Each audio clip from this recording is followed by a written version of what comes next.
శ్మశానంలో ఆయన కూర్చోపోతే ఉగ్రభూతాలు వచ్చి ఓళ్ల మీద పడిపోయి ప్రజల్ని సత్కార్యాలు చెయ్యనివ్వవని అక్కడ కూర్చుని తాండవం చేసి వాళ్ళని కూర్చోబెడతాడు.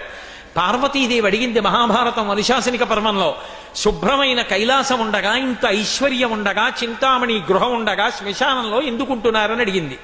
అడిగితే ఆయన చెప్పాడు, పార్వతి బతికున్న నాళ్ళు అన్ని చోట్లకి వెడతారు, ఏమీ తోచట్లేదు, శ్మశానానికి వెళ్ళొద్దామని ఎవరు రారు పార్వతి.